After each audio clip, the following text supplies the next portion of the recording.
Hello. Is it audible? Yes. Okay.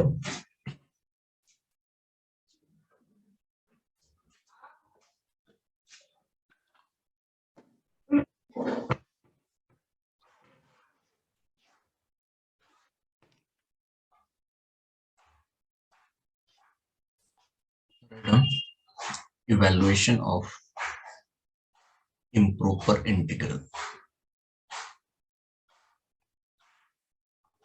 Topic का नाम लिख लीजिए, इवैल्यूएशन ऑफ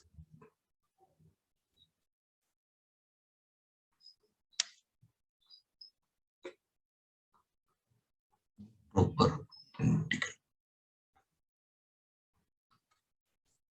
इम्प्रॉपर इंटीग्रल किस टाइप के इम्प्रॉपर इंटीग्रल को हम लोग कॉम्प्लेक्स एनालिसिस के थ्रू कैलकुलेट करते हैं।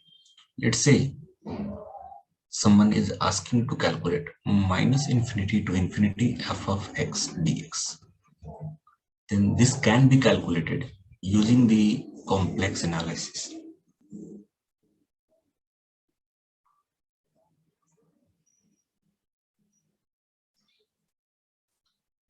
There must be this function f of x must be continuous.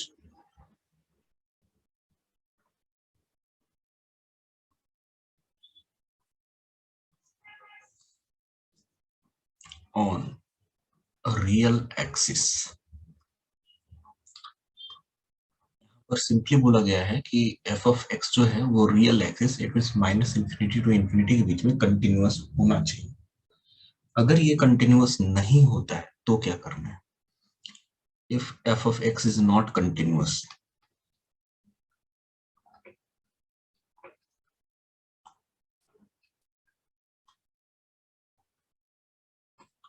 then integral minus infinity to infinity f of x dx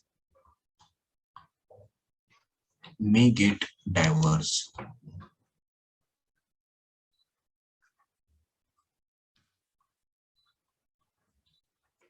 In this case, we define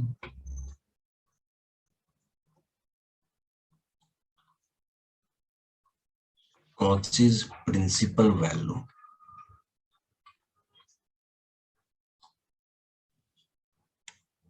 जिसके बारे में मैंने आपको बताया लेंदी है मेथड, सो हम लोग इसके ऊपर वर्क नहीं करने वाले। जस्ट मैंने आपको बता दिया कि कॉची प्रिंसिपल वैल्यू कहाँ पर है, सिर्फ और सिर्फ इसके ऊपर हम लोग वर्क करने वाले, क्योंकि आप लोग के ब्रांच में इसके ऊपर क्वेश्चंस पूछा गया है।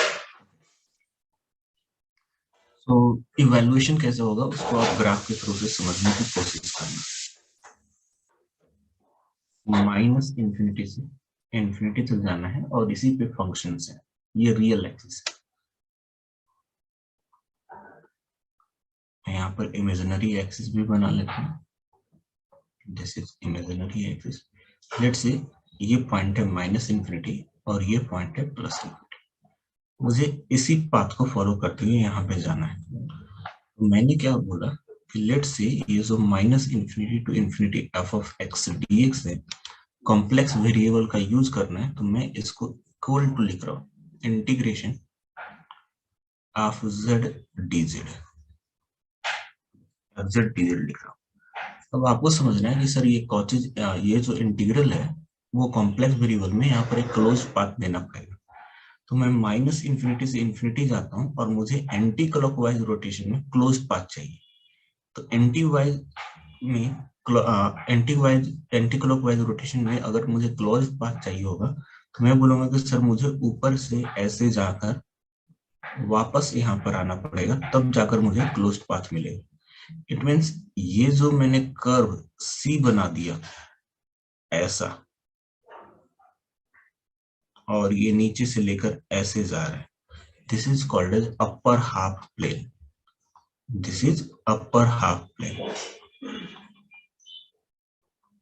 अब यहाँ पर ऐसा आपको फील हो रहा होगा कि सर माइनस इंफिनिटी से आपने स्टार्ट किया तो माइनस इंफिनिटी पे ही वापस आ गए।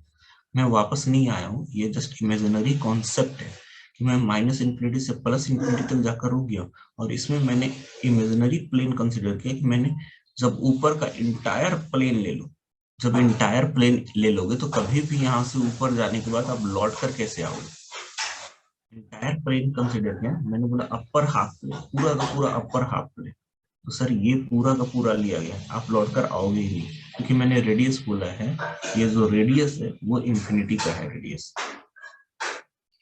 रेडियस इंफिनिटी का, मतलब पूरा अपर हाफ ले लिया गया। ये सब चीजें छोटी छोटी हैं जो हमें ध्यान में रखनी है, और इसी के थ्रू हम अपने क्वेश्चंस को सॉल्व कर रहे होंगे।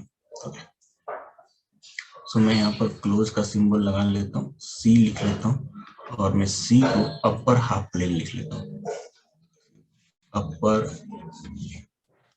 Half plane.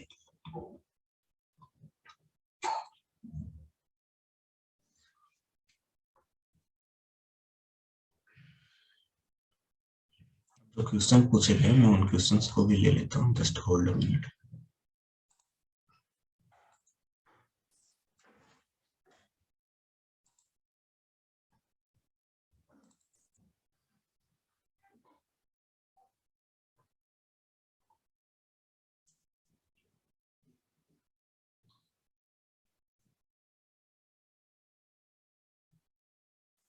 Meaning of diverge. Okay, diverge का मतलब ये हुआ कि हमें सर दो चीजें हो सकती है, आइदर वो इनडिटर्मिनेट फॉर्म में हो, या फिर इंटीग्रल की वैल्यू जो है वो इंफिनिटी या माइनस इंफिनिटी हो रही है, तो हम लोग बोलते हैं कि सर ये डाइवर्ज कर गया। इंटीग्रल की value either indeterminate form, sir indeterminate form integral में कैसा आ सकता है, इंफिनिटी माइनस इंफिनिटी के फॉर्म में। okay? तो वो चीजें भी मैं आपको थोड़ा एक्सप्लेन कर देता हूँ।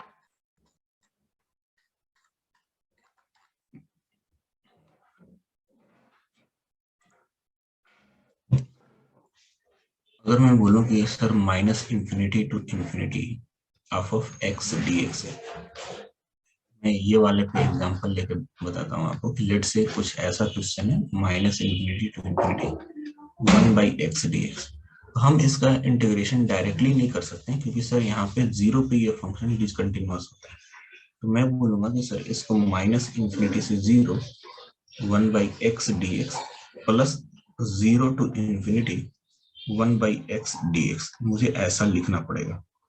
1/x का जो इंटीग्रेशन होता है, इंटीग्रेशन इज ln x, तो ln x लिखा minus infinity to zero, plus फिर से मैं यहाँ पर ln x लिखूंगा जीरो से लेकर इंफिनिटी तक। जीरो पुट करोगे, जीरो पुट करने पे ये जो क्वांटिटी मुझे मिलेगी that will be ln zero minus infinity. Minus infinity put करूंगा तो माइनस इंफिनिटी जो होता है यहाँ पर ln x मॉड में चला जाएगा, तो माइनस लिमिट फिर से माइनस इंफिनिटी है, प्लस इंफिनिटी पुट कर रहा हूँ तो इंफिनिटी आ रहा है, एंड जीरो पुट कर रहा हूँ तो minus infinity, so there is plus infinity. आपको ये वाली इंफिनिटी के टर्म में मिल गई और ये भी इंफिनिटी के टर्म में मिल गई। This is minus infinity and plus infinity. आपको पता होगा कि इंफिनिटी माइनस इंफिनिटी को हम लोग इनडिटर्मिनेट फॉर्म बोलते हैं। ओके, तो मेरा कंसर्न ये है कि अगर ये फंक्शन किसी भी पॉइंट पे डिसकंटिन्यूअस है, उस पॉइंट पे मैं इंटीग्रल को ब्रेक कर लूंगा। ब्रेक करने के बाद अगर इनमें से कोई एक भी इंटीग्रल डाइवर्ज करता है या प्लस माइनस इंफिनिटी होता है, इनमें से कोई भी इंटीग्रल प्लस इंफिनिटी या माइनस इंफिनिटी, दोनों में से कोई एक भी, तो मैं बोलूंगा कि ये जो इंटीग्रल है वो डाइवर्ज करता है, दिस विल गेट डाइवर्ज। बस इतना छोटा सा कॉन्सेप्ट है डाइवर्ज का मतलब।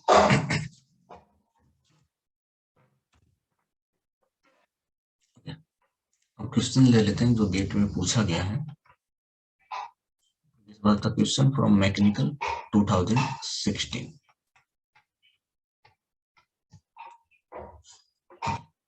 Integral minus infinity to infinity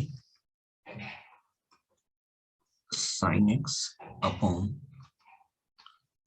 x square plus 2x plus 2 dx। मुझे ये इंटीग्रल को इवेलुएट करने की बात की है by using the residue theorem। The value of this integral by using the residue theorem। तो यहाँ से क्लियर हो गया कि सर उन्होंने मुझे बोला है कि कॉम्प्लेक्स का यूज करना है, कॉम्प्लेक्स का यूज करना है। इसके ऑप्शंस भी लिख लेता हूँ ताकि सॉल्यूशन निकालते टाइम पे अपने को कोई मैच करना तो पता चले कि क्या कर रहे हैं हम लोग। Minus pi sine 1 upon e, option B minus pi cos 1 upon e, option C sine of 1 upon e, and option D is cos 1 upon e, cos 1 upon e। ये चार ऑप्शन दिए थे, मैकेनिकल 2016 में ये क्वेश्चन पूछा गया। तो simply मैं बोलूंगा ऐसा कि सर मुझे इसको z वेरिएबल में लेके आ जाना चाहिए, तो मैं इसको सॉल्यूशंस निकालने के लिए जो भी x में वेरिएबल है मैं उसे z में लिख लेता हूँ पहले। So we will write here sin z upon z square plus 2z plus 2 dz। यहाँ पर क्लोज का सिंबल लगाकर c लिख लेते हैं और c को बोल लेंगे कि sir this is upper half plane, this is upper half plane, ये पूरा का पूरा अपर हाफ प्लेन है। ओके, अब साइन जेड जो है और ये जो क्वांटिटी लिखी हुई, तो इसको मुझे सर फैक्टर करके देखना पड़ेगा कि ये क्या पोल्स दे रहे हैं। So let's make it 0, z square plus 2z plus 2 is equal to 0।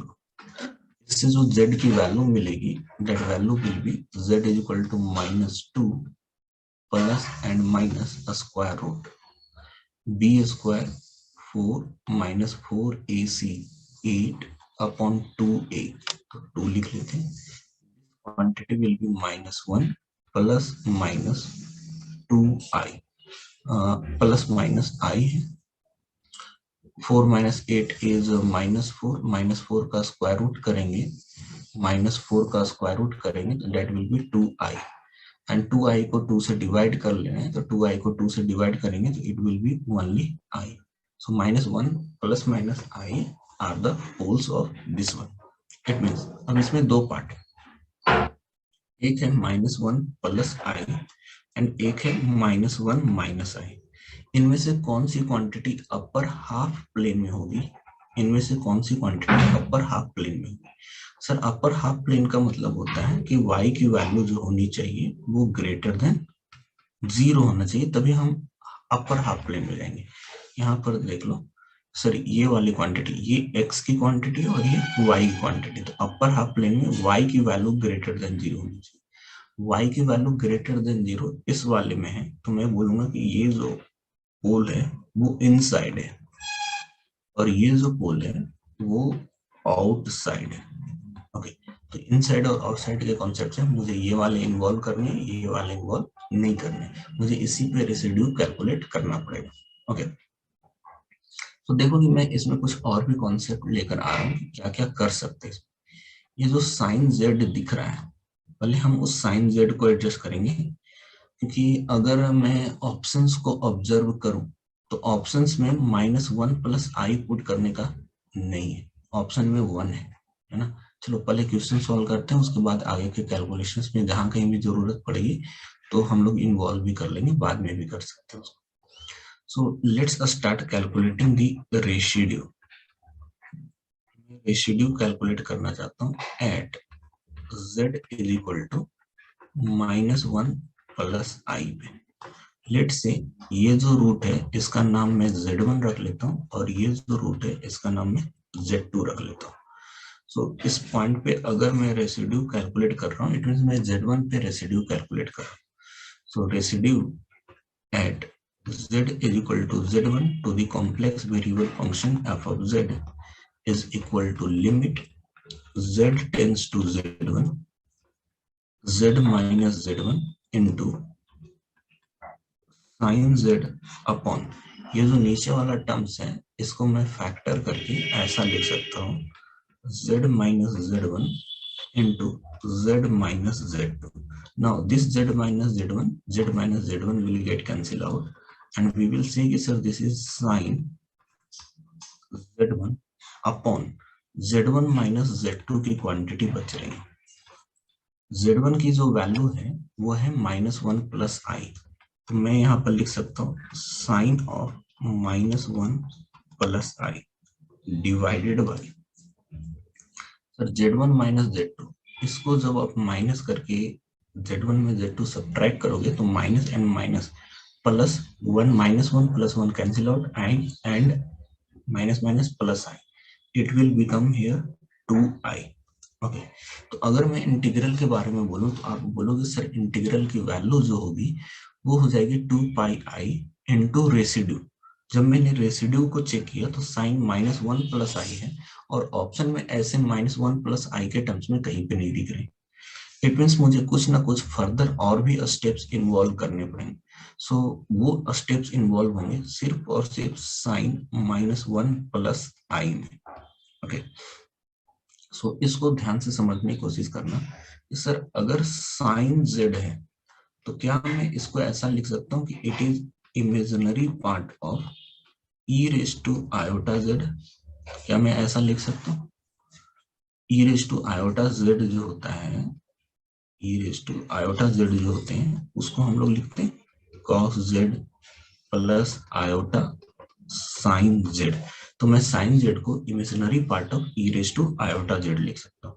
तो ये जो साइन -1 प्लस आई है मैं इसको लिख सकता हूँ कि sir it is equal to imaginary part of e raise to iota -1 plus i. मैं ऐसा कुछ लिख सकता हूँ। इसको फर्दर सॉल्व करेंगे सर ये इमेजिनरी पार्ट लिख लेना चाहिए e raise to minus iota and iota into iota, iota square जो कि -1 बनेगा, तो ये -1 बन गया।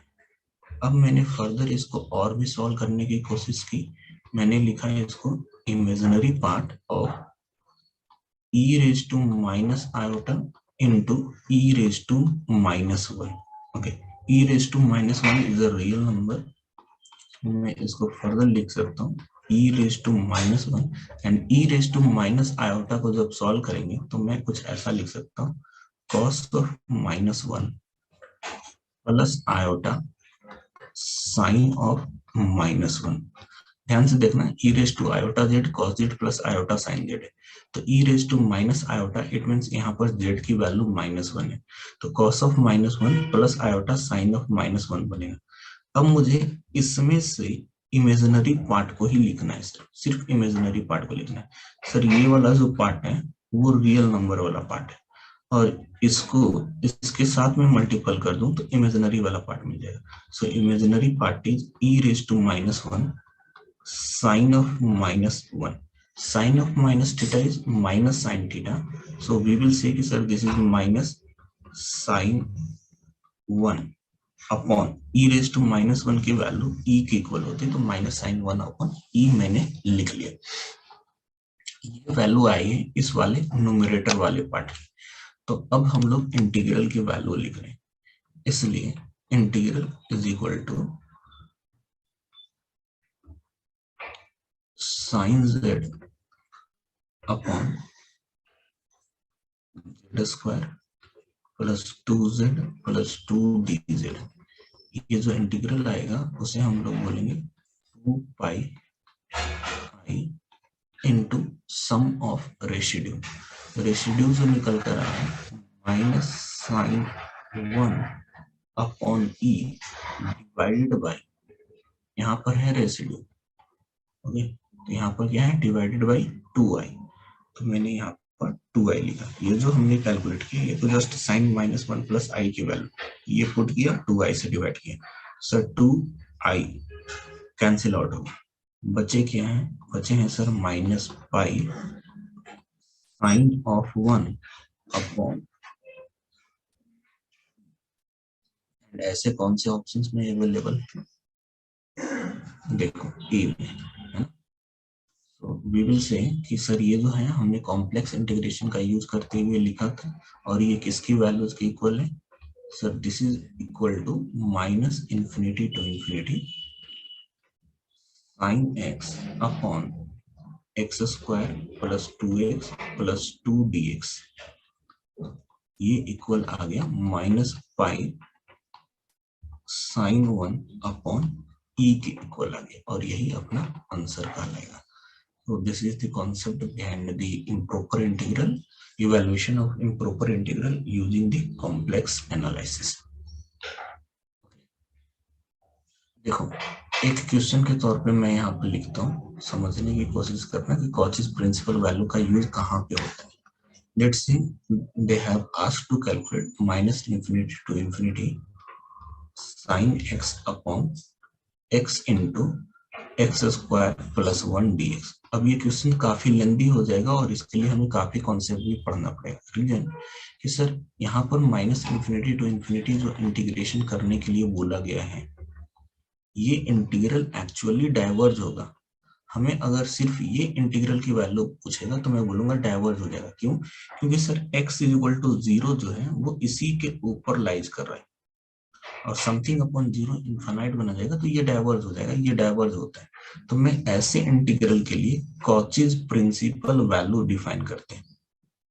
कॉचीज प्रिंसिपल वैल्यू होता है कि उस डाइवर्ज वाले को इग्नोर करो, बाकी के पॉइंट्स को, मतलब ये डाइवर्ज है इंक्लूड करेगा तो मैं इसको बोलूंगा कि इसको एक्सक्लूड कर दो, यहाँ से इसको हटा दो, उसके अलावा सॉल्व करो कि क्या आएगा।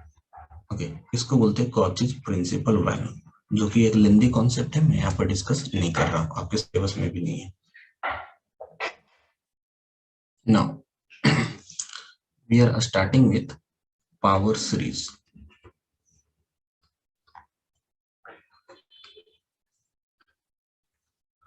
काफी ही ट्रिकी चीजें हैं, कॉन्सेप्चुअल चीजें हैं, तो आप इसको ध्यान से कवर करेंगे। जहां कहीं भी डाउट आए उसको क्लियर करते हुए चले जाना। ओके, जहां कहीं भी डाउट आए तो आप एकदम आराम से समझना और क्लियर करना इन चीजों को।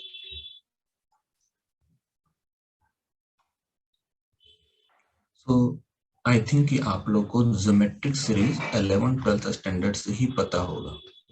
Geometric series, okay, so let's say there are some series like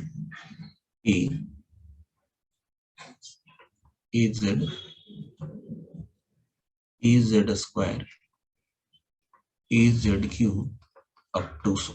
okay, अगर मैं इस सीरीज को ऑब्जर्व करूं तो सर इस सीरीज के जो फर्स्ट टर्म है वो फर्स्ट टर्म ए है।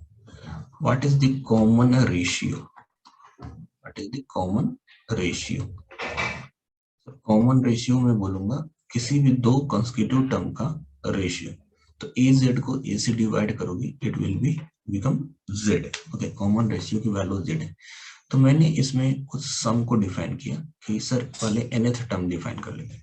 सो इसका nth टर्म क्या होता है? सर इसका nth टर्म होता है e इंटू आर। आर की वैल्यू z है रेज टू n-1। देखो ये सेकेंड टर्म है, पावर 1 है, थर्ड टर्म है पावर 2 है, फोर्थ टर्म है पावर 3 है, तो ऑब्वियस सी बात है nth टर्म में पावर n-1 निकल कर आएंगे। Again sum of n terms, तो सम ऑफ n टर्म्स हम किस तरीके से लिखते हैं वो देख लेते हैं। a z to the power n-1 upon n, n की जगह यहाँ पर z आएगा,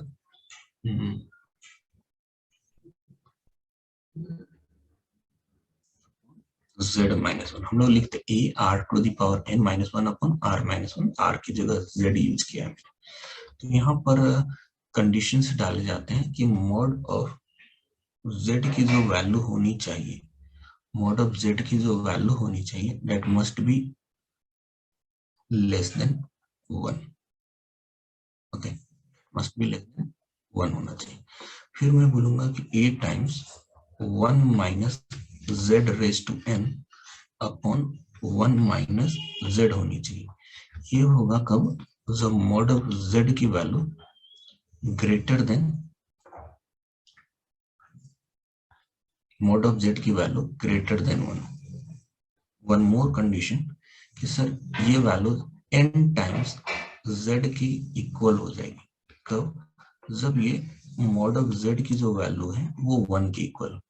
अब मैंने बोला कि सर अगर ये कंडीशंस हैं तो इनफाइनाइटली मेनी टर्म्स के समेशंस कितने होंगे।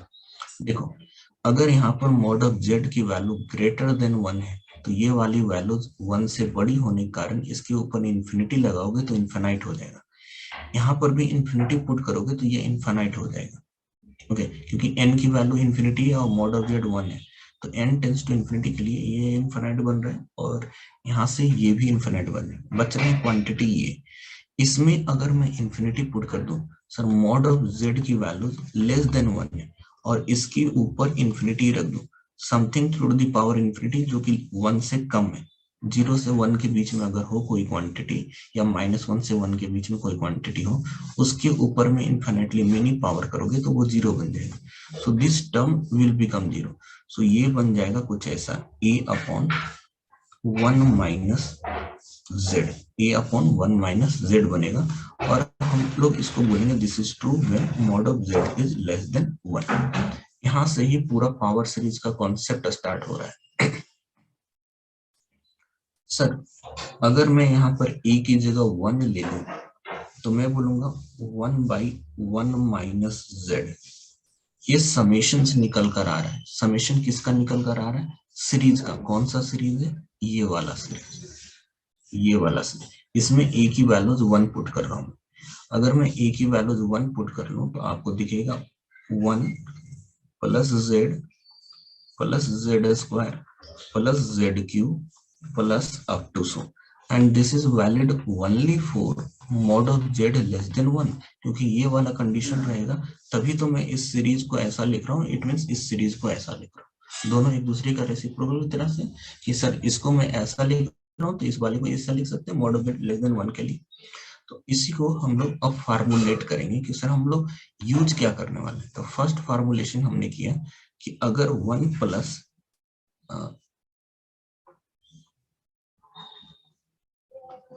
इस वाले टर्म को ऑब्जर्व कीजिए, this is nothing but 1 minus z to the power -1 is there. 1 minus z to the power -1 is there. This quantity is becoming 1 plus z square plus z cube plus up to so when mod of z is less than 1. Okay.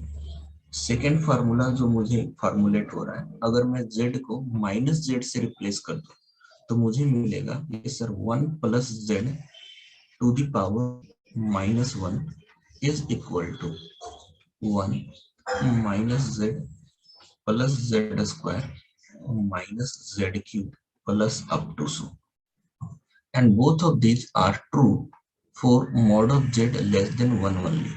दोनों ही जो formula हमारे लिए निकल कर आ रहा है वो mod of z less than 1 के लिए आ रहा है। क्योंकि मैंने z को -z से रिप्लेस किया, यहाँ पर -z लिखोगे भी तो -z का मॉड ऑफ z ही कहना है। तो ये दो फार्मूले जो हुए वो इंपॉर्टेंट फार्मूले हैं। अब फिर से समझने की कोशिश कीजिएगा थर्ड वाला। सर मैं इसी को सॉल्व करना चाहता हूँ 1 माइनस z पे पावर -1 के लिए, लेकिन हम जो कंडीशन डालना चाहते हैं वो मॉड ऑफ z की वैल्यूज ग्रेटर देन 1 डालना चाहते हैं। तो ये एक्सपेंशन कैसा बनेगा मुझे ये समझना है। पहले ध्यान से देख लो इस चीज को। सर मैं सॉल्व करना चाहता हूँ 1 divided by 1 minus z। Sir इसको तो हम तभी एक्सपेंड कर सकते हैं जब mod of z less than 1 हो। तो मैं यहाँ पर कुछ ऐसा कॉन्सेप्ट लेकर आऊंगा कि यहाँ पर जो क्वांटिटी दिख रही है वो मुझे लेस देन 1 दिखनी चाहिए। तो मैंने क्या किया कि इस पूरे ही क्वांटिटी से डिनोमिनेटर से -z को कॉमन ले लिया। अगर मैं -z को कॉमन ले लूं तो ये जो क्वांटिटी बनेगी 1 माइनस 1 बाई z बनेगी। ऑब्जर्व करके देखो, -z into 1 -z into -1 by z it will be +1। ऐसी क्वांटिटी बन रही है। ओके तो मैं इसी को लिख सकता हूँ कि -1 by z आप एक साथ लिख लीजिए ऐसा, और इसके साथ मल्टीपल कर लीजिए 1 - 1 by z to the power -1 से। अगर z मॉड ऑफ z की वैल्यू ग्रेटर देन 1 है तो मैं बोलूंगा कि सर 1 बाई जेड की वैल्यू जो होगी वो लेस देन 1 होगी, ऐसा बोल सकते हैं, है ना। अगर z की वैल्यू मॉड ऑफ z की वैल्यू ग्रेटर देन 1 है तो 1 बाई जेड की वैल्यू लेस देन 1 होगी। ये क्लियर हुआ। कोई भी कॉम्प्लेक्स नंबर का मैग्नीट्यूड निकालो, वो ग्रेटर देन 1 आ रहा है तो उसके रेसिप्रोकल का मैग्नीट्यूड लेस देन 1 हो जाएगा। अब मैं इसको एक्सपेंड कर सकता हूँ बिल्कुल ये वाले फार्मूले, बिल्कुल ये वाले फार्मूले में। तो मैं इसको लिख सकता हूँ कि सर -1/z है, okay, 1 plus 1/z plus 1/z² plus 1/z³ plus up to so, okay. तो ये इसी का एक्सपेंशन है, provided that mod of z की वैल्यू ग्रेटर देन 1 होनी चाहिए। तो मैं इस एक्सपेंशन को इस वाले फार्मूले से नोट डाउन करूंगा, -1/z -1/z² -1/z³ minus up to so, and this is only valid if mod of z is greater than 1। ये ऐसा हो तभी हम इसको लिखेंगे।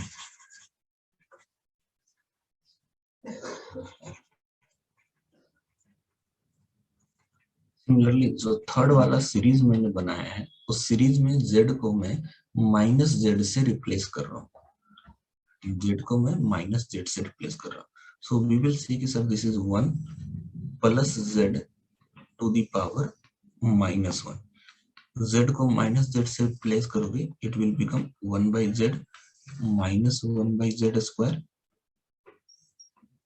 Plus 1/z³ minus up to so, and this is also valid for mod of z greater than 1 only, okay। तो ये चार फार्मूले जो हैं, इन 4 फार्मूलेज को आपको हमेशा ध्यान में रखने हैं, ओके। अब थोड़ा सा ज्योमेट्रिकली समझ लेते हैं कि एक्चुअली है क्या। इस वाले केस में सिंगुलर पॉइंट क्या है, what is the singular point. जो भी केस मैंने यहाँ पर लिखा है, ये वाला हो या ये वाला, इसमें सिंगुलर पॉइंट क्या है। फिर से प्रथम सोचो, कल हम लोगों ने इतने सारे क्वेश्चंस किए हैं जिसमें सिंगुलर पॉइंट का यूज आया है। 1 माइनस जेड पे power -1, this is complex variable function. इसको मैं कुछ ऐसा लिख रहा हूँ 1/1 minus z. What is the singular point, 1। Sir z is equal to 1 जो है वो सिंगुलर पॉइंट। इससे मुझे कंटूर बनाने, इस सिंगुलर पॉइंट से मुझे कंटूर बनाने, तो वो कंटूर क्या बनेगा sir, that contour will be mod of z is equal to 1। दोनों साइड में मॉड ले लोगे तो आपको mod of z is equal to 1 contour बनेगा। इससे मैंने कंटूर बना लिया, this is the contour, and इसका नाम है mod of z is equal to 1। ये जो यहाँ पर लिखा है हमने, इसको बोलते हैं region of convergence. These are region of convergence, okay. तो मैं यहाँ पर लिख लेता हूँ ROC, ROC,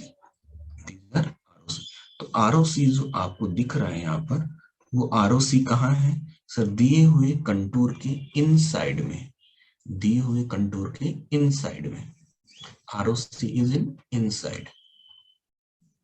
ये सब छोटी छोटी चीजें हैं जो कि बहुत ही यूजफुल होती है। ROC is inside. जब भी ROC इनसाइड रहेगा तो मैं z के पावर पॉजिटिव में लिखूंगा, z के पावर पॉजिटिव में लिखूंगा। इट मींस जो भी फंक्शन f ऑफ z निकलेगा वो sigma z raise to n, n starting from 0 to infinity, हम ऐसे टर्म्स में लिख रहे होंगे। यहाँ पर साथ में कॉम्प्लेक्स वेरिएबल कांस्टेंट भी डाल देंगे हम लोग, an z raise to n, ऐसे टर्म्स में लिखेंगे। अगर मैं इस वाले पे लेकर आऊं तो सर इससे भी सेम टाइप का सर्कल मुझे बनता हुआ दिखेगा, mod of z is equal to 1, and इसके भी ROC जो होंगे वो इनसाइड में ही होंगे। इट मींस इस वाले फंक्शन में भी आप ऑब्जर्व कर रहे होंगे कि जो कॉम्प्लेक्स वेरिएबल फंक्शन का एक्सपेंशन लिखा गया है f ऑफ z, वो भी कुछ ऐसा ही है, n is equal to 0 to infinity a n z raise to n के टर्म्स में ही है। थर्ड वाले को समझना थोड़ा ध्यान से। सर यहाँ जो सर्कल बन रहा है, कंटूर जो बन रहा है, वो भी mod of z is equal to 1 ही है, क्योंकि 1/1 माइनस जेड करेंगे, z इज इक्वल टू 1 एक सिंगुलर पॉइंट मिलेगा, एंड वो सिंगुलर पॉइंट से हमें mod of z is equal to 1 contour मिल जाएंगे। लेकिन दिस टाइम जो हमें ROC मिल रहा है वो क्या मिल रहा है, mod of z greater than 1। तो mod of z greater than 1 जो होता है वो आउटसाइड में होता है, ROC इज आउटसाइड। जब ROC आउटसाइड है तो ऐसे वाले केस में ROC इज आउटसाइड, ऐसे वाले केस में हमने f ऑफ z को निगेटिव पावर ऑफ z के टर्म्स में लिखा है, निगेटिव पावर ऑफ z के टर्म्स में लिखा है, -1/z, -1/z स्क्वायर, -1/z। तो n की वैल्यूज -1 से इंफिनिटी तक स्टार्ट हो रही है। n की वैल्यूज -1 पुट करोगे, z पे पावर -1, इट मींस 1/z के टर्म में n की वैल्यूज आपको -1 लेनी है, फिर -1 इस तरीके से चलते चले जाना। ओके, अब सेम चीजें यहाँ पर भी निकल कर आएगी। सर ये कंटूर मिला, mod of z is equal to 1, and ROC की मैं बात करूं तो ROC is outside. Mod of z greater than 1 की बात हो रही है, आउटसाइड की बात हो रही है। तो यहाँ पर भी हमें जो ROC मिल रहा है वो आउटसाइड है। ROC आउटसाइड है तो दिए हुए फंक्शन f ऑफ z को हम लोग sigma an z raise to n, n starting from -1 to infinity, हम ऐसे टर्म्स में लिख रहे हैं। दिस इज ऑल अबाउट कि सर पावर सीरीज में हमें कैसे कैसे टर्म्स यूज करने हैं। ये बेसिक था पावर सीरीज का, जिसका ही यूज हम क्वेश्चन को करने में करेंगे। अगर मैं इन चीजों की अंडरस्टैंडिंग नहीं रखता हूँ तो सर सॉल्यूशन काफी लेंदी हो जाएंगे और टिपिकल हो जाएंगे, मुझे समझ में नहीं आएगा। इसलिए ये 4 फार्मूले और ये इनसाइड आउटसाइड का कॉन्सेप्ट हमें बहुत ही अच्छे से ध्यान में रखना है। Now, write down power series.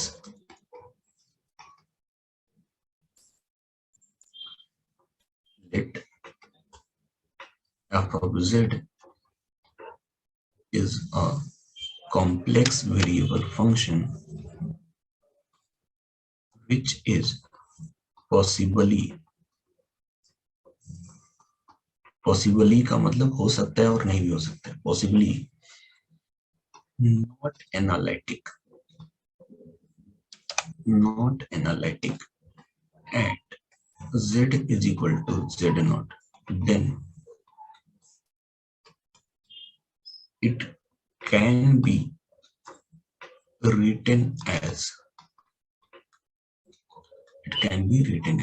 इस complex variable f of z को मैं लिख सकता हूं sigma an z minus z0 to the power n starting from -infinity to infinity.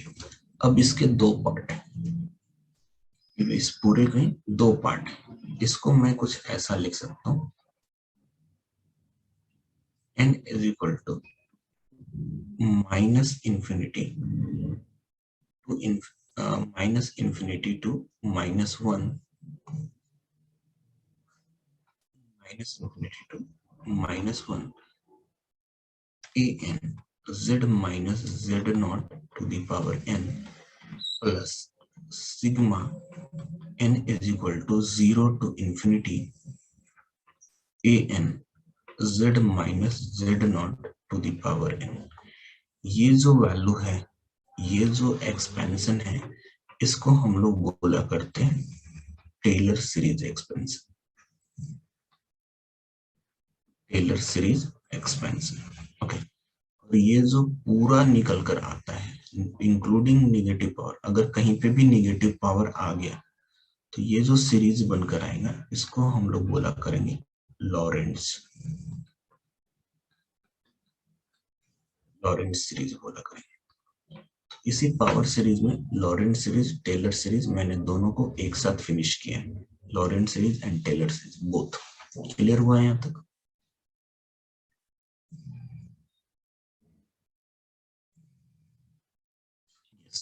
अब एक सिंपल सा क्वेश्चन हम लोग करते हैं जो आईएएस के एग्जामिनेशन में पूछा गया है और उसका प्रोसेस सीखेंगे कि सर प्रोसेस क्या है सॉल्व करने का। Okay, so question is find the, देखो टेलर सीरीज लिखा हुआ वर्ड कभी नहीं मिलेगा, जो भी वर्ड मिलेगा वो आपको ऑलवेज ये वाला वर्ड मिलेगा, लॉरेंट सीरीज। कुशल आईएसटी क्या लिख रहे हो आप, उसका फुल फॉर्म लिख दो ताकि हमें पता चले कि आप क्या कहना चाहते हैं।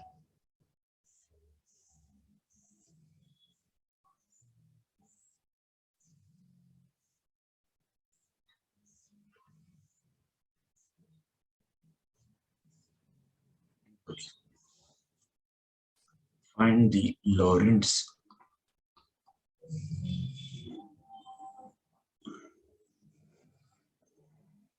ओके, नेगेटिव पावर जो होता है विथ नेगेटिव पावर हम उससे बोलते हैं लॉरेंट सीरीज। अगर सिर्फ पॉजिटिव पावर है तो टेलर सीरीज बोलते हैं। लेकिन आपको ये वाला नाम ना कभी भी किसी क्वेश्चन में दिखेगा नहीं, कॉम्प्लेक्स एनालिसिस, क्योंकि जब हम पूरे वाले पार्ट को लॉरेंट बोलते ही हैं तो ये वाला हो या ना हो मैं इसको भी लॉरेंट बोलूंगा, टेलर का नाम यूज होता ही नहीं है कहीं। Find the Laurent series, Laurent series expansion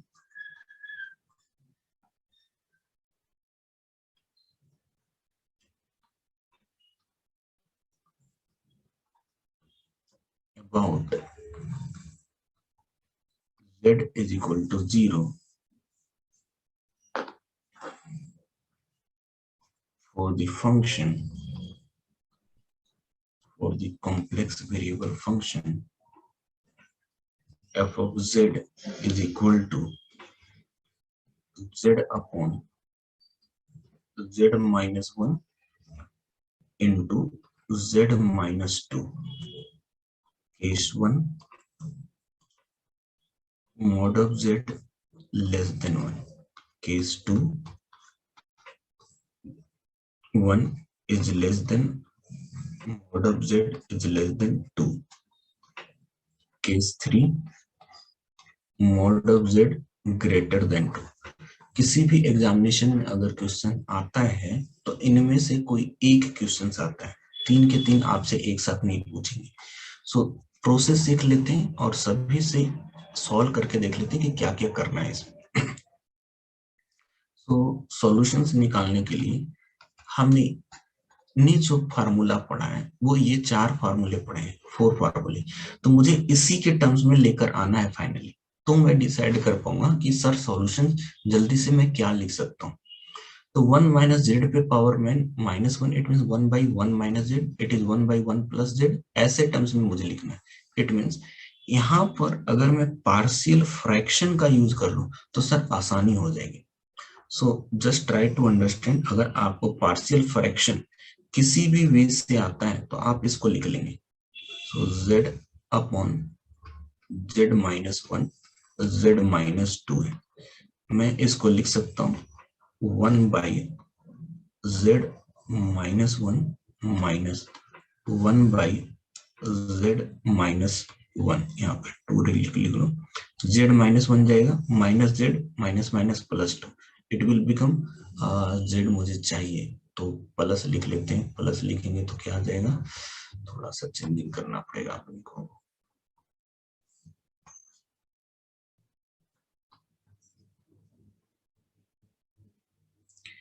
z minus 2 is there plus z minus 1 is there। चलो तो इसको पार्शियल फ्रैक्शन स्टेप वाइज करते हैं, कोई प्रॉब्लम, मैं इसको लिख सकता हूँ ऐसा a by z minus 1 plus b by z minus 2। अगर मुझे a की वैल्यू निकालनी है तो मैं a किसके ऊपर लिखा, z माइनस 1 के ऊपर, z माइनस 1 वाला टर्म हटा दूं, जो बचा हुआ टर्म है उसमें z is equal to 1 put करेंगे, 1 बाई 1 पुट किया minus 1, 1 by minus 1, sir a की वैल्यू माइनस 1 आई है। अब मुझे b की वैल्यू कैलकुलेट करनी है, b जो है वो z माइनस 2 के ऊपर है, z माइनस 2 वाला टर्म हटा दिया, यहाँ पे 2 पुट करेंगे, सो 2 अपॉन 2 माइनस 1, तो b की वैल्यू जो निकल कर आई है वो 2 आई। ये क्लियर हुआ? सो वी कैन राइट कि सर एफ ऑफ z जो है वो एक्चुअली -1 अपॉन z माइनस 1 है, प्लस 2 अपॉन z माइनस 2 है। ये स्टेप क्लियर होना चाहिए पहले, उसके बाद ही क्वेश्चन सॉल्व हो पाएगा।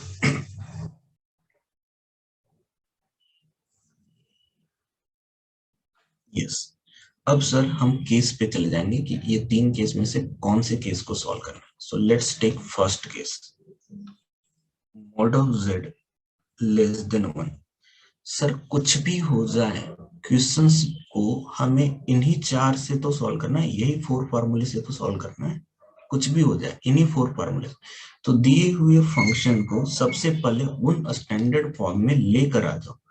तो सर ये जो फर्स्ट वाला टर्म है ना, इसको मैं ऐसा लिख सकता हूँ कि 1/1 माइनस z, देखो माइनस साइन कॉमन लेकर कैंसिल आउट कर। सेकेंड वाला जो है, इसमें से मैंने -2 को कॉमन लिया, और -2 को कॉमन लेने के बाद न्यूमरेटर एंड डिनोमिनेटर से कैंसिल आउट कर रहा हूँ। So we can write 1 minus z divided by 2, मैं ऐसा लिख सकता हूँ। देख लो पहले ये adjustment, this is nothing but 1 minus z to the power -1 minus 1 minus z divided by 2 to the power -1, हम ऐसा लिख सकते हैं। ओके, अब हमने आपको फार्मूले दे रखा है कि mod of z less than 1 के लिए 1 माइनस z पे पावर -1 की वैल्यू क्या बनती है। सर लेस देन 1 है, इनसाइड है मतलब पॉजिटिव पावर वाला बनता है। मैं इसको 1 plus z square plus up to so ऐसा लिखने वाला हूं। इसीलिए जो एफ ऑफ जेड अब आ जाएगा वो सर डायरेक्टली आ जाएगा मेरे लिए। इस वाले टर्म्स को ऐसा लिख लेना है, तो sir 1 plus z square plus z cube plus up to so, ये हो गया फर्स्ट वाला टर्म। फिर निगेटिव साइन है। सर इस वाले की बात कीजिए, अगर मैं इस वाले की मैं बात करूं तो आपको ये चीज कंफर्म करना पड़ेगा, सर दिस इज इनसाइड और आउटसाइड। अगर इनसाइड है तब तो सर हम पॉजिटिव पावर में लिखेंगे, और आउटसाइड है तो सर हम निगेटिव पावर में लिखेंगे। कौन इनसाइड चाहिए, मुझे रीजन चाहिए। तो इस वाले से या ये वाले, ये सब एक ही चीज है। इससे ये आया, इससे ये आया और इससे ये आया, तो इससे सर्कल कौन सा बनेगा। देखो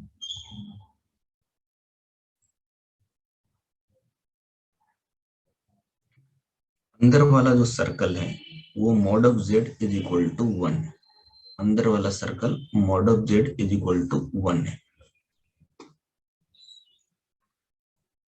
बाहर वाले जो सर्कल हैं वो mod of z is equal to 2 है। दो सर्कल यहाँ पर बनेंगे क्योंकि दो सिंगुलर पॉइंट थे। सो अंदर वाला सर्कल है mod of z is equal to 1, and बाहर वाले सर्कल जो है mod of z is equal to 2 है। बहुत ही आसान सी चीज। अब यहाँ पर जो रीजन ऑफ कन्वर्जेंस दिया हुआ है, आरओसी जो क्वेश्चन में मेंशन है, that ROC is what, ROC जो है वो mod of z less than 1 है। आरओसी जो दिया हुआ है वो mod of z less than 1 है। अगर मैं mod of z less than 1 की मैं बात कर लूं तो अब आपको पता चल रहा होगा कि सर दोनों ही एक्सपेंशन z पे पॉजिटिव पावर के साथ आएगा, बिकॉज आरओसी इज हियर, ये है आरओसी। सर फर्स्ट वाला सर्कल जो mod of z is equal to 1 बना रहा है उसके भी इनसाइड है, और mod of z equal to 2 जो सर्कल बना रहा है उससे भी इनसाइड है। जब आरओसी इनसाइड होते हैं तो मैं पॉजिटिव पावर में ही लिखता हूँ, तो मैं इसको भी पॉजिटिव पावर में ही लिखूंगा। मैं इसको लिखूंगा 1 plus z by 2 plus z square by 4 plus z cube upon 8 plus up to so. तो सर कुछ चीजें कैंसिल आउट भी होंगी, 1 और 1 कैंसिल आउट हो गया, cancel. z minus z by 2 that is z upon 2, z square minus z square by 4 plus 3 z square divided by 4, z cube minus z cube by 8 plus 7/8 z cube plus up to 100। ये expansion आ गया। यहां पर देख लो, कहीं पे कोई doubt है तो पूछ लो।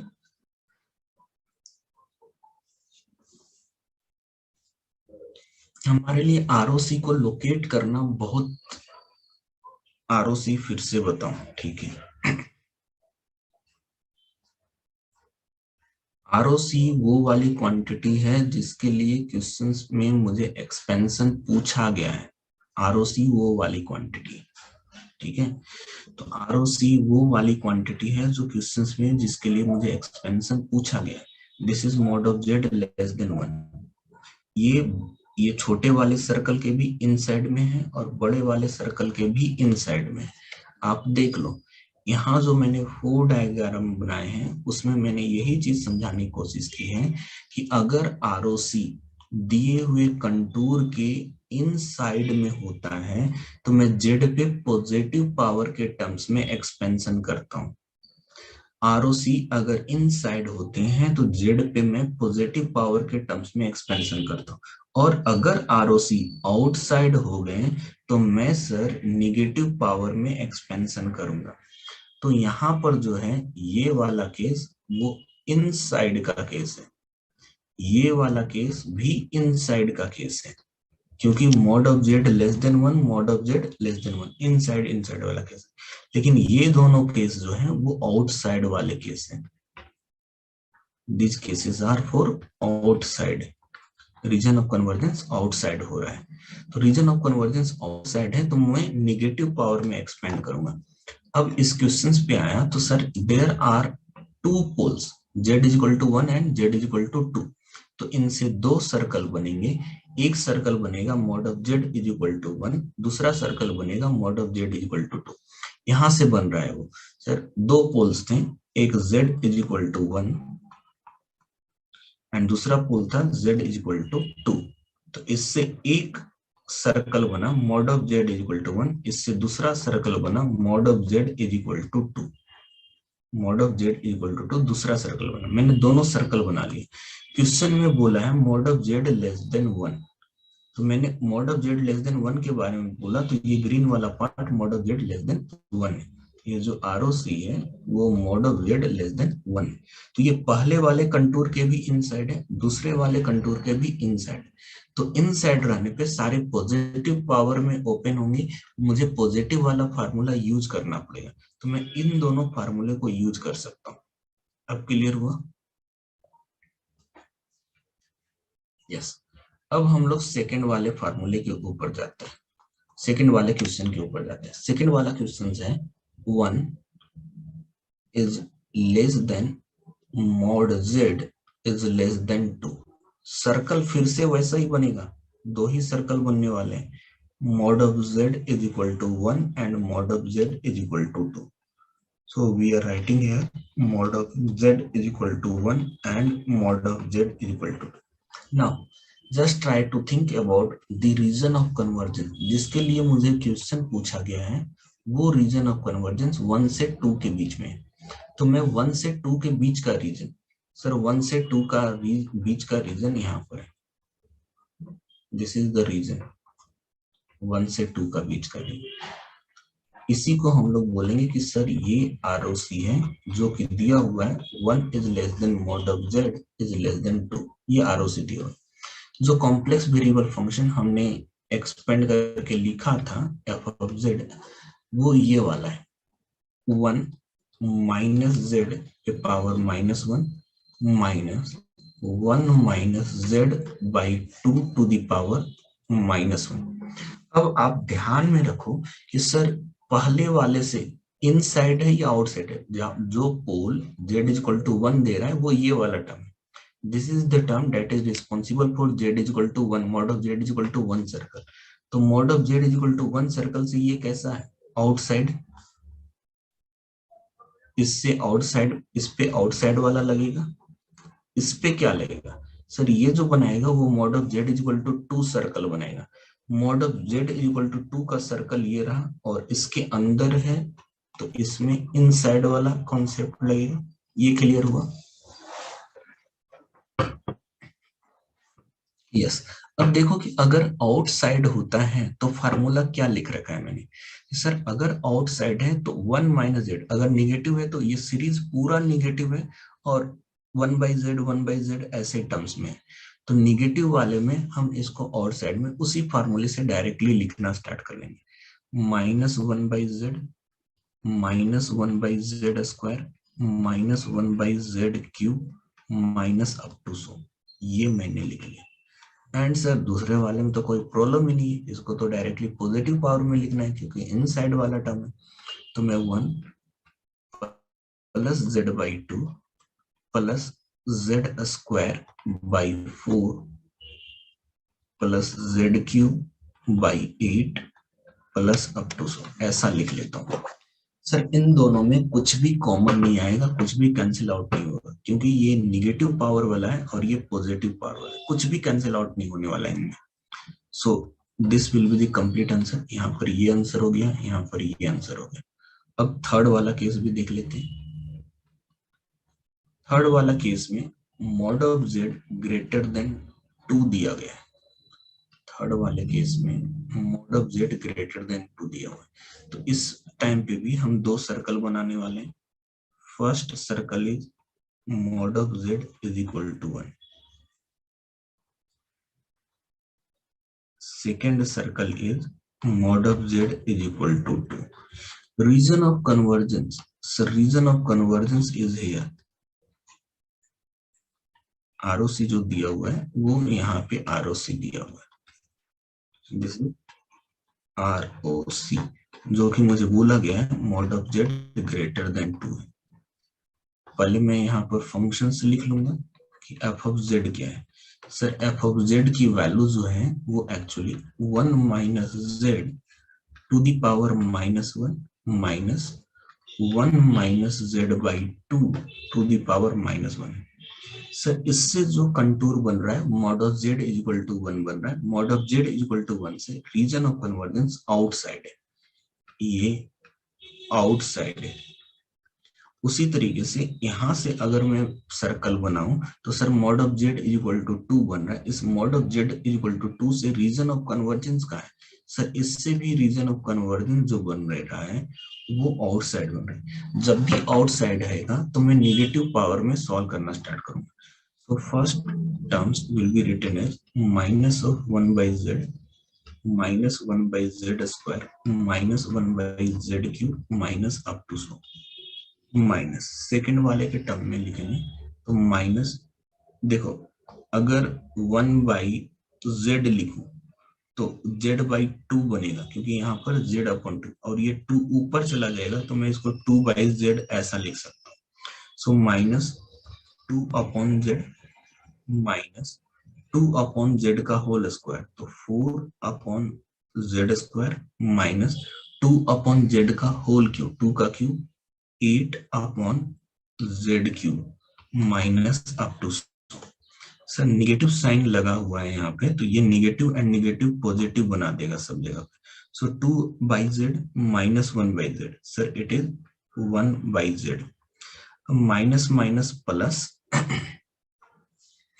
minus and minus plus, it will be 4/z² minus 1/z². So 4/z² minus 1/z², what will be the quantity? Sir, it will become 3/z². 3/z². So let's write it 3/z². Similarly, plus 8/z³ minus 1/z³.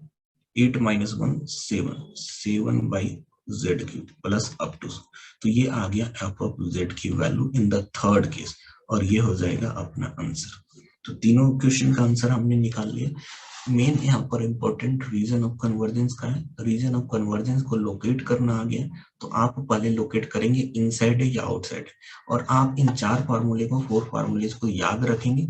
याद रख लोगे तो आपको clear हो जाएगा कि क्या है। आउटसाइड है तो सर नेगेटिव पावर लिखना है, इनसाइड है तो पॉजिटिव पावर रखना है। फर्स्ट 2 आपको ऑलरेडी मेमोराइज होगा क्योंकि आप इनको ऑलरेडी कई बार यूज कर चुके हो। इन दो को ध्यान में रखना है कि सर आउटसाइड वाले में दोनों नेगेटिव होता है तो पूरा नेगेटिव होता है, और सर एक पॉजिटिव एक नेगेटिव होता है तो अल्टरनेट साइन होता है और पॉजिटिव से स्टार्ट होता है। इल्स आपको सिर्फ ये वाला भी याद है तो आपको कोई प्रॉब्लम नहीं है। सर ये याद है तो जेड को मैं माइनस जेड से रिप्लेस करके ये वाला फॉर्मूला रखने में तुरंत लिख सकता हूँ। समझ में आ गई? यस।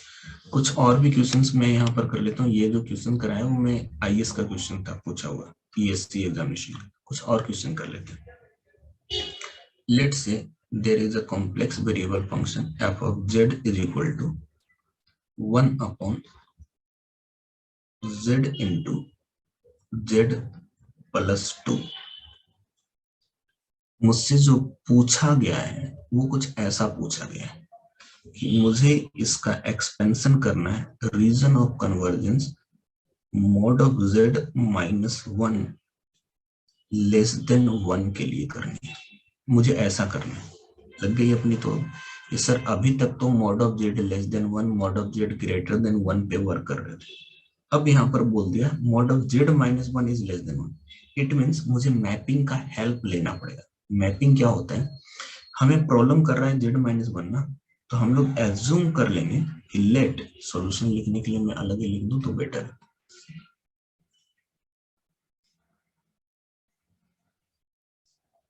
सो इसके लिए सॉल्यूशन निकाल रहे हैं। मैं यहाँ पर एजम्पशंस ले लूंगा कि W जो है वो Z माइनस 1 के इक्वल है। ऐसा इसलिए कर रहे हैं क्योंकि सर मुझे mod of Z less than 1 में फार्मूला बनाकर रख रखा है और यहाँ पर आ गया Z माइनस 1 का मॉड लेस देन 1। तो मैं इस फार्मूले को जो 4 फार्मूले मैंने डिराइव कर रखा है वो यूज में नहीं आएगा। तो मैंने इसको मैपिंग कर लिया W equal to Z minus 1। It means अब जो ROC बन जाएगा, अब ROC बन जाएंगे mod of W less than 1। अब मैं खुश हो गया कि sir mod of Z less than 1 type का मुझे यहाँ पे मिल रहा है। सिर्फ फर्क इतना पड़ा है कि Z की जगह W है यहाँ पर, तो मुझे कोई प्रॉब्लम नहीं होगी। जहां जहां Z होंगे फार्मूले में वहां वहां W लिख लेंगे। नाउ अब मेरा कंसर्न ये है कि इस f ऑफ Z को f ऑफ W में कन्वर्ट किया जाए। तो मैं लिखूंगा f of W is equal to 1 upon Z। तो Z की वैल्यू सर 1 प्लस W होगी, तो मैंने यहाँ पे लिखा 1 प्लस W। Z प्लस 2 की वैल्यू क्या सर, Z प्लस 2 की वैल्यू अगर मैं निकालूं तो क्या निकल कर आएगा सर, प्लस 3 करना पड़ेगा यहाँ पर, तब जाकर Z प्लस 2 मिलेगा। तो मैं इसको लिख सकता हूँ W प्लस 3। W प्लस 3 हमारा जो नेक्स्ट टास्क होता था वो पार्शियल फ्रैक्शन होता था। तो मैं यहाँ पर W plus 1 plus W plus 3 मैं ऐसा लिख लेता हूँ। यहाँ पर A है और यहाँ पे B है। मुझे A की वैल्यूज निकालनी है, तो मैंने A को देखा W प्लस 1 के ऊपर, ये वाला टर्म हटा दिया और W इजिकल टू माइनस 1 मिलेगा, तो मैं इसमें W is equal to minus 1 put कर लूंगा, तो ये मिल जाएगा मुझे 1/2। सेम वे में मुझे B कैलकुलेट करना है। B जो है वो W प्लस 3 के ऊपर है। W प्लस 3 का टर्म हटाया, मैं इसमें -3 पुट कर लूंगा। सो -3 प्लस 1 -2। सो B की जो वैल्यू होगी -1/2 हो गई। सो f ऑफ W जो है उसको मैं कुछ ऐसा लिख सकता हूं sir, 1/2 1 plus W to the power -1 plus यहाँ पर B की वैल्यूज -1 है, तो मैं B की वैल्यू -1/2 है, तो मैं -1/2 लिख रहा हूँ। -1/2 है। अब ये जो डिनोमिनेटर में W प्लस 3 है ना, मैंने जितने भी फार्मूले दिए वो 1 प्लस W 1 माइनस W के टर्म में। इट मीन मुझे कॉमन लेना पड़ेगा। और क्या कॉमन लेना पड़ेगा सर, मुझे 3 कॉमन लेना पड़ेगा। 3 कॉमन ले लेंगे तो मुझे मिलेगा 1 plus W divided by 3। So 3 into 2, it will be 6 in the denominator। यहाँ पर मुझे 6 मिल जाएगा, तो मैंने इसको 6 बना लिया और मैंने इसको लिखा sir this is 1 plus W by 3 to the power -1। ये समझ में आया?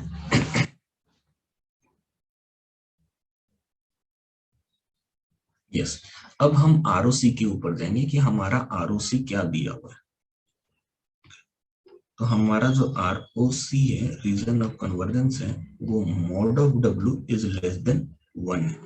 सर इससे जो पोल्स मुझे मिल रहे हैं, इस वाले से जो पोल्स मिल रहा है, सिंगुलर पॉइंट मिल रहा है, वो दो सिंगुलर पॉइंट मिल रहे हैं। W is equal to -1 and इससे मुझे मिल रहा है W इज इक्वल टू -3। बताता हूँ क्वेश्चन, 1 मिनट होल्ड कर लो। W is equal to -1 and W is equal to -3। इससे जो पाथ मिलेगा वो W is equal to mod of W is equal to 1 मिला, और इससे जो पाथ मिला mod of W is equal to 3 मिला। A और B की वैल्यूज पूछ रहे हो आप कि कैसे आया है। इस वाले एक्सपेंशन को फर्स्ट वाले term A upon W plus 1 and B upon W plus 3 लिखा। मुझे जब A की वैल्यूज निकालनी है तो A की वैल्यूज निकालने के लिए A किसके ऊपर में, सर W प्लस 1 के ऊपर में, तो मैं इसको लिखूंगा W plus 1 into F of W, और इसमें हम W की वैल्यू -1 के इक्वल पुट करेंगे। वो -1 कहां से आया, तो इस वाले को 0 करने से मिला है।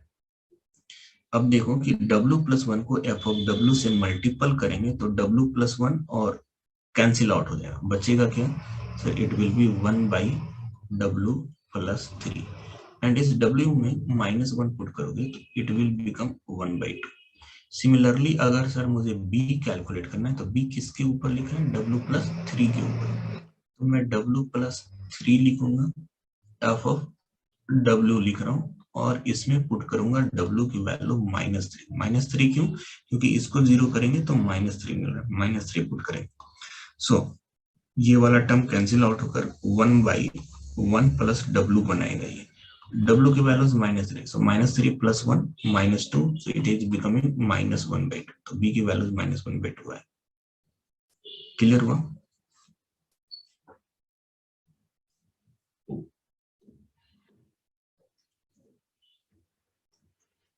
यस। अब सर इससे हमें दो कंटूर मिल गए, एक है mod of W is equal to 1 और एक है mod of W is equal to 3। मैं दोनों ही सर्कल बना लूंगा। फर्स्ट सर्कल बना है mod of W is equal to 1, दूसरा जो सर्कल बना है वो mod of W is equal to 3। Question में जो पूछा गया है वो आरओसी जो है वो mod of W is equal less than 1 है, तो लेस देन 1 वाला रीजन ऑफ कन्वर्जेंस यहाँ पे, this is the region of convergence ROC. अब ये जो आरओसी है सर फर्स्ट वाले सर्कल के भी इनसाइड में है एंड सेकेंड वाले सर्कल के भी इनसाइड में, यहां से भी इनसाइड में जा रहा है और सर इस वाले से भी इनसाइड में जा रहा है, दोनों ही सर्कल से इनसाइड में जा रहा है। जब दोनों ही सर्कल में इनसाइड से जा रहा है तो सर पॉजिटिव पावर वाला फार्मूला यूज में लेकर आना होगा हमें। तो हम लोग लिख सकते हैं कि यहाँ से एफ ऑफ डब्ल्यू की वैल्यूज क्या होगी, F of W is equal to 1/2 1 minus W plus W square minus W cube plus up to 100। Second वाला term -1/6 1 minus W/3 plus W square upon 9 minus up to 100। जो चीजें common आएगी वो common लेकर cancel out कर सकते हैं, जैसे यहाँ पर 1/2 है -1/6 आएगा। दूसरे वाले टर्म्स में आपको -1/2 दिखेगा और यहाँ पर माइनस माइनस प्लस 1/18 दिखेंगे, इसके साथ W आए प्लस, इसमें 1/2 W स्क्वायर है और इसमें -1/54 W स्क्वायर होंगे plus up to.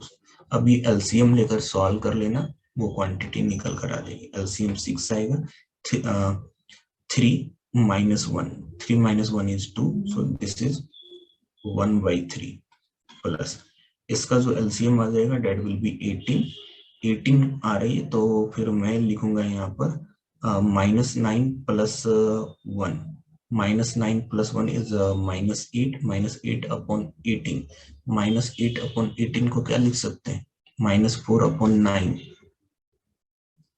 so it will become -4 upon 9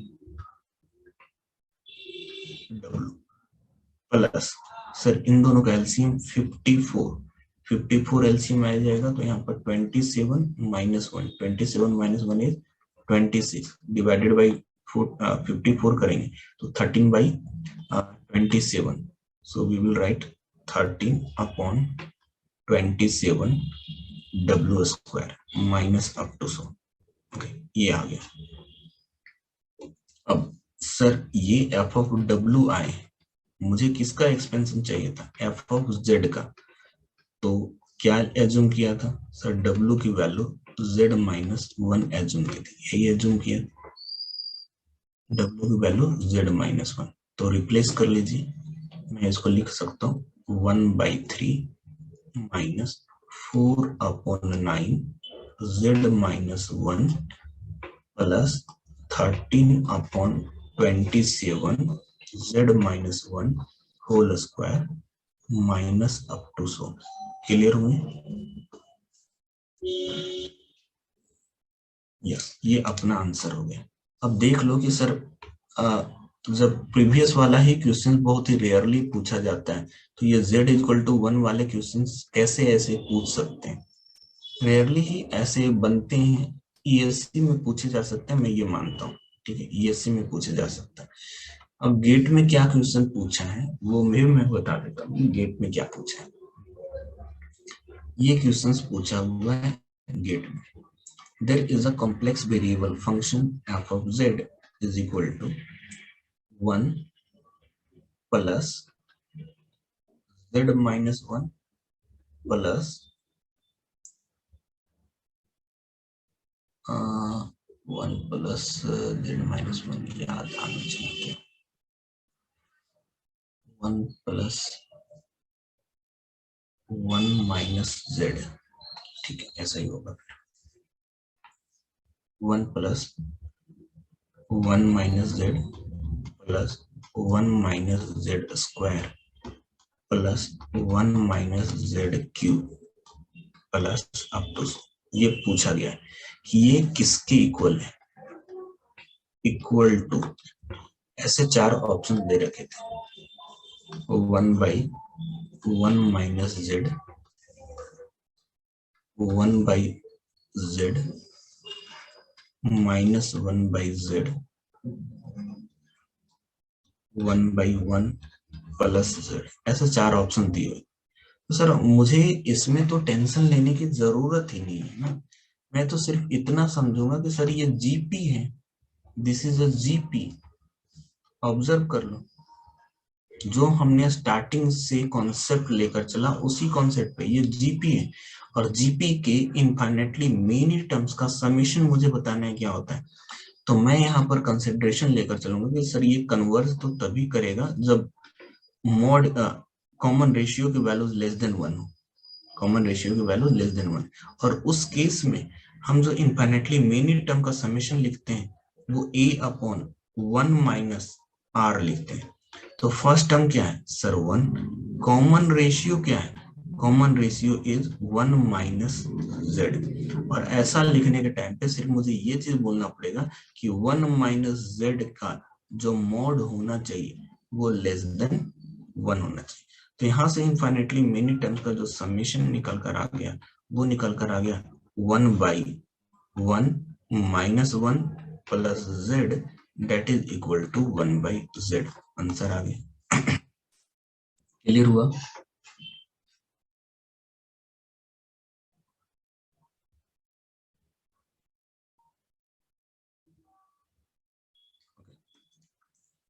last questions,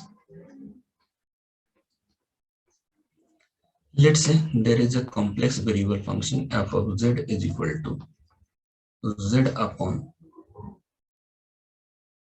z-1 whole square, मुझे रीजन ऑफ कन्वर्जेंस दिया हुआ है mod of z less than 1, ये आरओसी दिए हुए, मुझे इसका जेड के टर्म्स में एक्सपेंशन पूछा है, इन्होंने मुझसे पूछा गया है write f of z is equal to sigma a n z raise to n के टर्म्स में, जहां पे एन माइनस इंफिनिटी से इंफिनिटी तक के टर्म्स हो सकते हैं।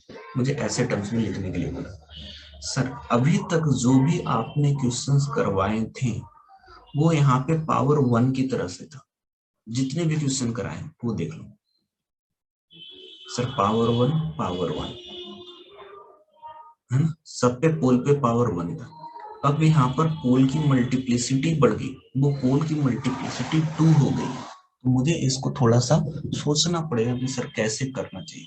तो स्टेप्स इन्वॉल्व करो, है सेम कॉन्सेप्ट लगने वाला है, लेकिन अगर जब तक हम सीखेंगे नहीं तब तक हमें ये सब ट्रबल करता रहेगा, सर कैसे करना है, पावर 2 आ गया तो सॉल्यूशन।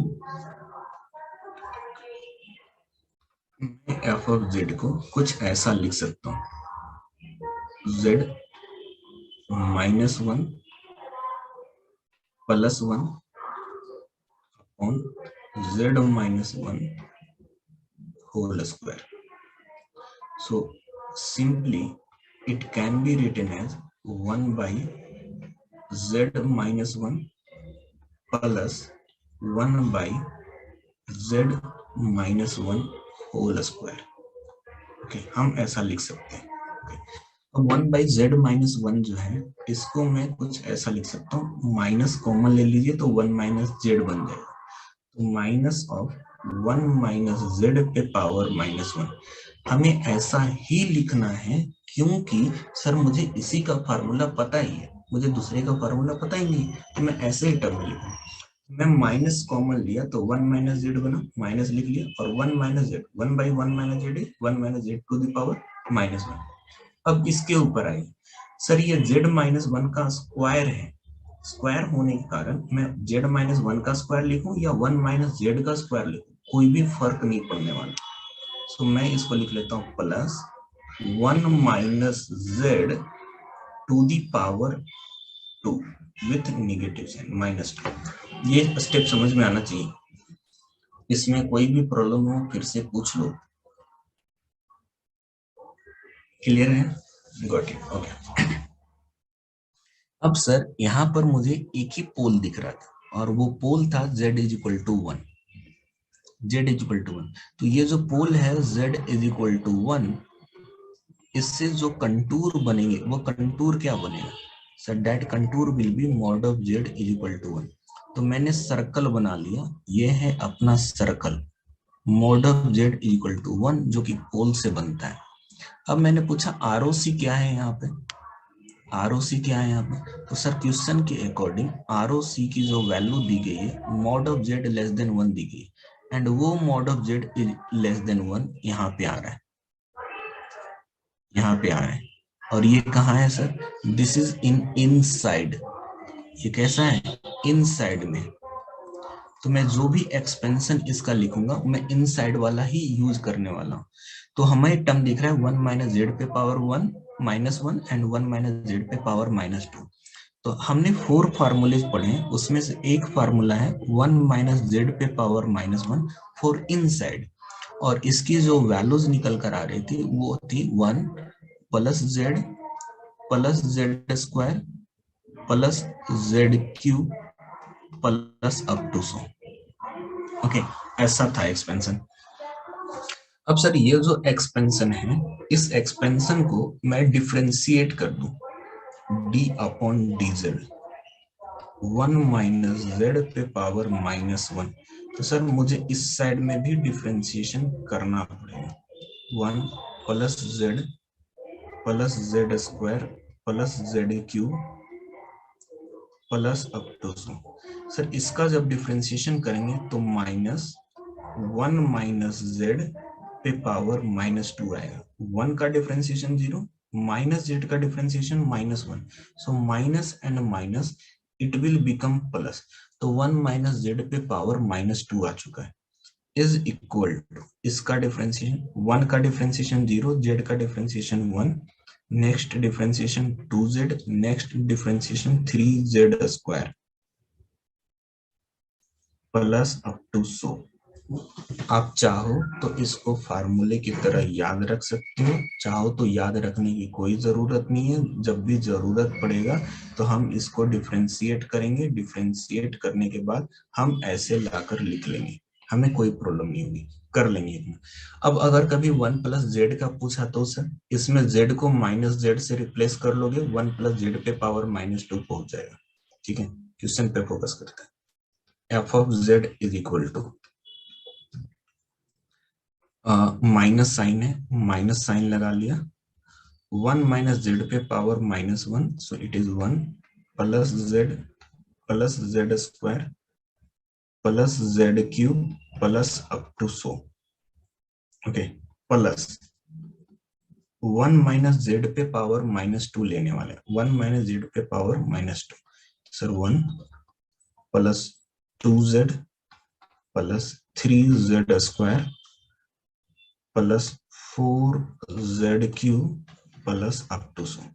जो चीजें कैंसिल आउट होगी कैंसिल आउट कर लेंगे sir, -1 + 1 cancel out, 2z - z it is z, 3z square minus z square it is 2z square, 4z³ minus z³ 3z³ plus up to so, this is f of z, और ये अपना answer हो गया।